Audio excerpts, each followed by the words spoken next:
It was Monday morning, December 1st, when the internet was ripped open for the second time in a single week. No teaser, no warning, no tweet hinting at something coming.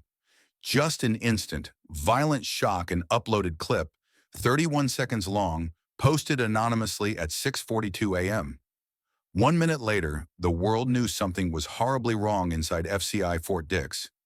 The video didn't come with sound, it didn't come with context, it didn't even come with a username. Only a file name, 121FD opswing.mp4, and that alone was enough to ignite panic. Before we continue, what do you think is really happening behind these prison walls? Drop your thoughts in the comments. And if you're new here, make sure you subscribe because this case is spiraling fast. Now let's get back to the story. The footage opens on a hallway that doesn't look anything like the media library or chapel corridor from Diddy's previous leaks. This one is narrower, darker, washed in a harsh bluish glow from flickering overhead lights. The walls are lined with heavy steel cabinets and locked supply closets. The air looks colder. The floor reflects a dull shine, like it had just been cleaned. It has a feeling of isolation, of a place no inmate ever sees and no inmate ever should. And then he appears. Diddy, gray sweatsuit, knit cap, head low, moving with a steady, controlled pace. But this time he looks different. Not the casual, slow-moving Diddy from the media library. Not the smiling, relaxed Diddy from the chapel video. Here his posture is tight, shoulders slightly hunched, eyes scanning ahead. Not scared, but alert. Calculated. Like someone following a routine he's repeated more than once. That alone sent TikTok into a frenzy. Because inmates don't know this hallway. They don't walk it confidently. They are escorted every single second. The camera angle is fixed, slightly titled upward, suggesting whoever filmed it was holding the device low or had it hidden in their clothing. The lens shakes once, just a small tremble, then stabilizes. And in that single tremble, viewers notice something that made the whole situation 10 times worse. Diddy looks directly at the camera. Not for long. A second, maybe less. But long enough for his eyes to lock onto whoever was filming. He didn't flinch. He didn't stop walking. But his left hand tightened into a brief half fist like a reflex. A micro-expression, a flash of tension. That moment alone made half the internet believe he recognized the person recording. Diddy continues down the hall toward a heavy steel door marked Restricted Operations Wing. He pauses, glances left, glances right, then leans toward a keypad mounted beside the frame. A digital keypad, the kind used only by staff, with rotating security codes that change every morning. The moment the camera captures his fingers reaching forward, the entire internet froze the video on that frame. People zoomed in, slowed it down to 0.25 ms, brightened the shadows, enhanced the contrast, and that's when shock turned into full-blown chaos. Diddy enters a 4-digit code. The keypad light turns green. The lock clicks open. No hesitation, no confusion, no trial and error. He knew the code. Inside the video, the door creaks open with a faint metallic echo. It's the only audible hint captured on the clip, like the camera mic picked up distant vibrations through the hallway walls. The sound is low, eerie, and it makes the entire moment feel heavier. Diddy slips inside the restricted wing, but the camera stays fixed on the doorway, as if waiting, anticipating. And then the shadow appears. A second figure, just barely visible at the edge of the frame. A silhouette. Shoulders, head, part of an arm. Too blurred to identify, but too clear to dismiss. The figure moves closer to the open door, hesitates for a heartbeat as if checking for witnesses, then follows Diddy inside. Whoever filmed this steps back. The camera jolts. The clip ends abruptly. No fade out, no final shot, just darkness. And the internet loses its mind. Comments explode instantly. That's not an inmate. How did he open that door? Who is that shadow? This is staff-only access. Within 2 minutes, the video hits TikTok's For You page. Within 4 minutes, it reaches Twitter, X trending. Within 7 minutes, it's uploaded to YouTube by channels across the country. Creators highlight every micro detail. The keypad code Diddy entered, the exact moment he locked eyes with the camera, the shadow's shoulder angle. The subtle way Diddy pauses before stepping inside. The creaking door sound. The flicker of the hallway lights. People speculate everything. He memorized the staff codes. Someone gave him unrestricted access. He's meeting with someone inside. This is inside help. The camera holder is part of it. This is corruption. Former inmates jump in too. One said, operations wing? Bro, 0 inmates go there. Ever. Even with escort. This is insane. Another, someone inside that prison is risking their whole career. But the most shocking interpretation came from a federal corrections officer who stitched the video on TikTok. His voice trembled as he said, that code he used? That's a daily rotating code. Only staff get it. If an inmate knows it, that means someone gave it to him. That's a felony. Within the hour, national news outlets joined the storm. CNN, new Diddy leak raises questions about prison security. Daily Mail, Diddy seen entering federal operations wing unsupervised. Page 6, who is the shadow figure behind Diddy? Business Insider, security breach at Fort Dix after footage shows Diddy accessing restricted area. By 7:30 a.m., the Bureau of Prisons has been notified. By 7:45 a.m., the warden at Fort Dix calls an emergency meeting. By 8:30 a.m., every officer who worked the last 2 days is pulled into questioning. Inside the prison, panic spreads faster than the leak. Doors slam shut. Guards whisper frantically. Supervisors flip through logs. Phones buzz nonstop. Everyone is under suspicion. Every department is being investigated. Every detail is being cross-examined. Because this video isn't like the others. This isn't a hallway. This isn't a library. This isn't a corridor.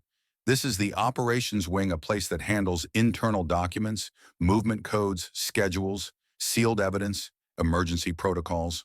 A place even many guards never see. A place locked behind a rotating digital code. And yet Diddy walked inside like he had the key. The pressure becomes unbearable. By 8:10 a.m., an internal message is sent to the judge's chambers. By 8:12 a.m., Judge Subramanian is informed. By 8:14 a.m., the clip is forwarded to him. He watches it once, then again, then frame by frame. Those who were near his chambers said the judge went silent, completely still, staring at the screen with an expression of disbelief, not shock, not confusion, but something far heavier, something like disappointment mixed with anger. The moment he sees Diddy tap the code, something inside him breaks. The pen in his hand trembles. His jaw locks. His eyes narrow. He mutters something under his breath that staff outside couldn't fully hear, but they caught one word clearly. Unacceptable. And that's when everything changes. Because this time, the issue isn't Diddy walking into a hallway. This time, the footage suggests unauthorized access inside assistance possible, tampering potential breach of sealed federal information. This isn't just a security lapse, it's a system failure. And the judge knows exactly what that means. An emergency review, an extension of the life sentence, a harsher ruling than before. And as the clip spreads across the world like wildfire, one headline begins flashing everywhere. Judge expected to take immediate action. Sentence extension likely. But what the judge does next, what he decides after watching that footage in full, is something no one is prepared for. And this 31-second leak is only the beginning. Inside FCI Fort Dix, the panic began long before the public even understood what that December 1st leak meant. The moment the clip started spreading, a vibration ran through the prison like a silent alarm. Doors slammed harder. Radios crackled nonstop. Guards walked faster, shoulders tight, eyes darting. The mood shifted instantly from routine to crisis, the kind of crisis where every step echoes heavier than the last. At 7:03 a.m., the warden's phone began ringing. At 7:05, he'd already seen the footage. By 7:09, 3 supervisors were ordered to report to his office immediately. By 7:12, internal servers were locked to prevent anyone from altering records. The warden's face was pale ashen in a way that made even confident officers nervous. He replayed the clip again and again, jaw clenched, fingers dug into the edge of his desk. Every time Diddy tapped the keypad, the warden's breathing grew sharper. When the shadow figure stepped into the frame, His eyes widened not in shock, but in recognition, like he knew exactly what that silhouette meant, like he'd feared this moment for years. He didn't speak for a long time. He just stared and listened to the faint sound of guards pounding down the hallway outside. When he finally did speak, his voice was cold and clipped. "Lock down all restricted wings. Pull every access log. Bring me every officer who worked the last 48 hours. Now." The supervisors rushed out of the room like men running from fire, but the fire was already spreading. In the operations center, officers scrambled through camera logs, escort sheets, digital key rotations, visitor entries, every piece of documentation that could explain how Diddy breached a staff-only wing and opened a sealed federal door. The more they searched, the worse things got, because the logs didn't match the footage. The codes didn't match the timestamps. The door access had no corresponding signature. The camera near the keypad had a 5-minute blackout in its recording. And the worst part, the code used in the video was never issued to any inmate. Not on that day, not ever. Someone inside the prison gave it to him. By 7:25 a.m., fear had spread to every corner of Fort Dix. Not the fear of Diddy, he wasn't the threat. The fear of what the footage proved. Someone had helped him, someone inside the facility, someone with more access than an inmate could ever dream of. Guards whispered in the hallways, their voices trembling as they passed each other. Who gave him the code? Someone's going down for this. What if it was a supervisor? It had to be staff. No inmate gets near those doors. He wasn't alone in that video. You saw the shadow. Some guards avoided eye contact entirely, afraid of being accused. Others looked angry, betrayed, like their entire system had been compromised. And underneath it all, a deeper panic simmered, because everyone knew the judge would see that footage. And when he did, the fallout wouldn't just land on Diddy, it would crush the whole institution. By 7:40 a.m., calls from the Bureau of Prisons started pouring in. By 7:47 a.m., internal auditors were demanding immediate reports. By 7:51 a.m., a federal oversight officer arrived unannounced at the prison gates. Everyone knew what that meant. The situation had escalated to Washington. Inside the administrative wing, printers whirred nonstop as staff tried to gather documents to prove they weren't involved. Some hands shook so badly they dropped pages. Others wiped sweat from their foreheads even though the rooms were freezing. The tension was thick enough to choke on, and still the same question hung in the air like a curse. Who was that shadow in the video? Every frame had been dissected, every angle enhanced, every silhouette compared to staff rosters. No match, none, which only made the panic worse. Because if that figure wasn't logged, wasn't identified, wasn't supposed to be there, then the breach was bigger than anyone expected.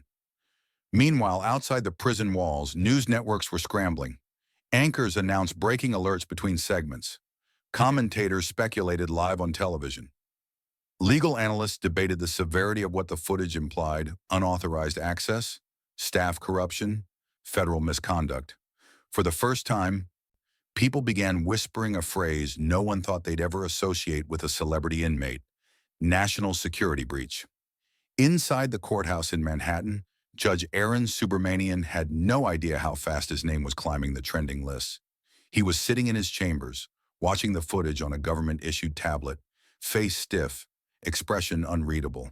But those who passed his office quietly said the tension inside felt suffocating. He watched Diddy tap the keypad. He watched the door swing open. He watched the shadow figure step into frame. Then he paused the video, zoomed in, leaned closer. His eyes sharpened with every detail he absorbed. The lines on his forehead deepened. His breath grew slower, heavier. And when he replayed the silent clip for the fourth time, something in his demeanor changed completely. He didn't just see an inmate breaking rules. He saw a collapse and institutional failure, a security breach, a violation of everything the court's original sentencing demanded. He rose from his chair slowly, walked around his desk, and pressed his palms onto the surface like he needed something solid to keep his composure. Staff outside the door heard only one sentence from him, spoken with a tone so calm it was terrifying. This cannot be ignored. He didn't raise his voice. He didn't give a speech. He just delivered that one line, and everyone knew what it meant. The original life sentence wasn't enough anymore. Across the courthouse hall, a clerk received an urgent message from the judge's office. Her eyes widened. She stood so fast her chair scraped loudly against the floor. Then she called in two more clerks, her voice shaking as she read the words aloud. Emergency review, immediate preparation, sentence extension hearing to be drafted. As she worked, her hands trembled, not because she was writing a court order, but because she knew this kind of action almost never happens. Inside Fort Dix, officers continued scrambling. Supervisors tore through documents. The warden paced like a man waiting for the guillotine to fall. And in the middle of all the panic, an emergency alert rang through the prison speakers. All staff report, administrative lockdown in effect. Every guard froze. Every inmate fell silent. Every door slammed. The storm had officially begun. But the real blow, the one no one was prepared for yet, was still on its way. Because what the judge had just ordered wasn't a warning. It wasn't a review. It wasn't a hearing to discuss the footage. It was the beginning of something far more devastating. And when the court publicly announces that order, Diddy's fate and the entire system around him will shatter again. It was barely past 9 a.m. when Manhattan began to feel wrong. A strange heaviness hung in the air outside the SDNY courthouse, the kind that usually surrounds national emergencies, not celebrity hearings. The streets were crowded with reporters, camera crews, federal officers, and confused pedestrians who kept asking the same thing. Why are marshals assembling on a Monday morning? They didn't know the truth yet. No one outside the system knew. But inside the courthouse, the walls already buzzed with one name, Diddy, and one order: the judge is preparing to extend his sentence. By 9:15 a.m., a line of black SUVs pulled up to the side entrance of the building. Marshals stepped out wearing tactical vests, not standard uniforms. Their faces were stern, their movements sharp, their voices clipped and short. This wasn't transportation. This was extraction. Diddy was brought in through the rear of the courthouse, wrists cuffed, ankles chained, eyes hollow from hours of silent fear. He didn't speak. He didn't lift his head. He moved like a man who already sensed what was coming, like he could feel the weight of the leaked footage pressing down on his spine. As he was escorted through the underground corridor, every step echoed against the concrete walls. Officers passing by didn't talk. They didn't nod. They stared, some with anger, some with pity, some with disbelief that this case, once just another sentencing, had exploded into a federal firestorm. By the time Diddy reached the courtroom, the atmosphere felt suffocating. The air was colder than usual. The lights felt brighter. Every seat was filled. Prosecutors sat with stacks of documents thicker than before. Federal auditors were present. Prison officials looked shaken, exhausted, terrified of the questions waiting for them. Court reporters typed quietly, fingers trembling over their keyboards. But the loudest silence in the room came from the defense side, empty, hopeless, a place where even the lawyers knew nothing could be done today. The door behind the bench opened. Judge Subramanian walked in, and the entire courtroom froze. His face was different today. Not neutral, not stern. It was haunted. The kind of expression worn by someone who has seen something they can never unsee. He didn't sit immediately. He stood behind the bench for a few seconds, looking directly at Diddy as if trying to understand how a case like this had spiraled into chaos. When he finally took his seat, he didn't shuffle papers, didn't adjust his glasses. He simply leaned forward and began speaking. "Mr. Combs," he said, voice low, calm, and devastating. "This court has reconvened today because new evidence has surfaced that fundamentally changes the nature of your confinement." Diddy swallowed hard, his chains clinking softly. His fingers twitched. His breath hitched. The judge continued. "This evidence concerns your presence within a restricted federal operations wing, a location you had no legal or procedural access to. In the new video, dated December 1st, he paused, his jaw tightening. You are seen entering a sealed area, opening a door using a staff-only rotating code, and moving in proximity to unlogged individuals." A ripple of shock went through the crowd. Someone gasped. A reporter dropped their pen. But the judge wasn't finished. "These actions are not minor violations. They are not accidents. They represent a breakdown in federal security protocols at the highest level." His voice grew colder. quieter, more controlled. And as such, they place not only your status in question, but the integrity of this system. Diddy's eyes glistened, not with tears yet, but with a kind of stunned disbelief, as if he still hoped this wasn't real. The judge picked up a folder, the same folder containing printed frames from the leaked footage. He spread the images carefully across the bench. Diddy entering the hallway, Diddy touching the keypad, Diddy stepping inside the restricted wing, the shadowed figure just behind him. He stared at them for a long moment. Then he looked up. "This court entrusted you with the terms of your sentence," he said quietly, "and you violated those terms in a manner so severe, so deliberate, that your original punishment no longer reflects the gravity of your actions." The room felt like it had stopped breathing. Diddy's shoulders trembled, his lips parted, his throat tightened until he could barely swallow. And then the judge delivered the words that shattered the courtroom. "In light of the new evidence and the irreparable breach of federal security, this court hereby orders an extension to your existing life sentence." A wave of shock crashed through the room. People gasped. One woman covered her mouth. A reporter dropped his camera. But the judge wasn't done. "You will serve this extended term without the possibility of parole, appeal, or reduction. This extension is final." Diddy's body jolted as if struck. His knees buckled. His breath collapsed into a harsh, broken gasp. Two marshals stepped closer, ready to catch him. But the judge spoke again so coldly, so quietly, that the room fell into absolute silence. "Mr. Combs, your repeated breaches have left this court with no alternative. Your actions have demonstrated a pattern of disregard that cannot be tolerated in a federal system. This extension is not simply a consequence, it is a necessary measure to restore trust in the justice system you undermined." That was the moment Diddy finally broke. His eyes flooded, his chest convulsed. He shook uncontrollably as tears streamed down his face, dripping onto the chains around his wrists. His breathing turned ragged, shallow, desperate. His voice cracked into a whisper no one could understand. He wasn't the mogul anymore. Not the celebrity, not the billionaire. He was a man who had just heard a judge extend a life sentence he was already serving into something even deeper, darker, more permanent. Two marshals lifted him under the arms as his legs gave out completely. His head dropped. His body shook violently with every breath. Cameras clicked furiously as journalists leaned forward, capturing the exact moment his world collapsed for the second time in 1 week. The judge closed his file with a slow, heavy motion. "This hearing is adjourned." The sound of the gavel echoed through the courtroom like the final heartbeat of a dying story. Diddy didn't look back as the marshals dragged him through the door. He couldn't. He didn't have the strength. His eyes stayed fixed on the ground, his face twisted with disbelief and devastation, his breath breaking in short, painful bursts.